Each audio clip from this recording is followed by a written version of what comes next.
안녕하세요. 2019년 1월 14일 디브리핑의 문호준입니다. 오늘의 암호화폐 동향 먼저 살펴보겠습니다.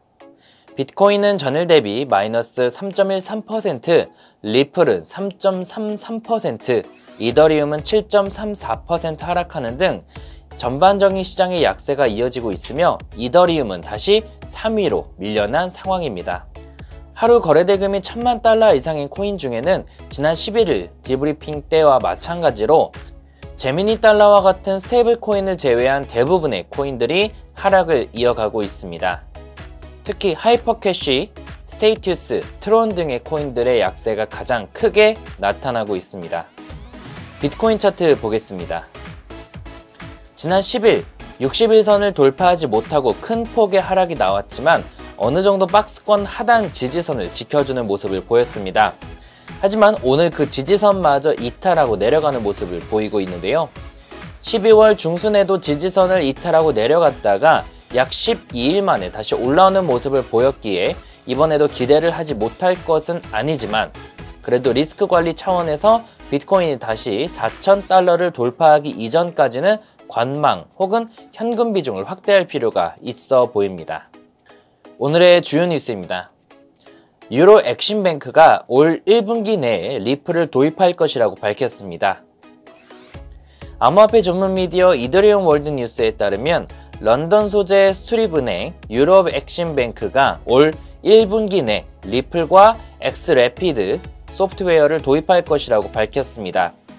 이와 관련해 해당 은행의 규정 준수 및 운영 책임자 그라함 브라이트는 이번 도입은 개념 증명 및 테스트의 개념이 아닌 실질적인 시행이 될 것이라고 덧붙였습니다. 다음 뉴스입니다. 미국 대형 온라인 유통사가 증권형 토큰 STO 발행을 완료했습니다. 암호화폐 전문 미디어 이더리움 월드 뉴스에 따르면 미국 온라인 쇼핑몰 오버스탁닷컴 산하 블록체인 자회사 티제로가 증권형 토큰 발행을 완료했다고 밝혔습니다. 티제로는 앞서 지난해 8월 1.34억 규모의 토큰을 발행했으며 연방증권법에 따라 90일간의 락업 후 지난 10일 락업을 해지한 것으로 나타났습니다. STO, 즉 증권형 토큰은 대부분의 자산을 증권 규제에 준수하여 토큰화하는 것을 의미하며 전통적인 금융시장과 암호화폐를 이어주며 탄생한 진화론적인 개념입니다. 다음 뉴스입니다.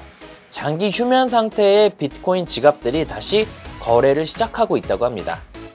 암호화폐 전문 미디어 뉴스BTC가 미국 보스턴 소재의 암호화폐 평가 스타트업 플립사이드 크립토의 데이터를 인용, 장기 휴면 상태였던 비트코인 지갑에서 다시 활발하게 거래가 이루어지고 있는 것으로 나타났습니다.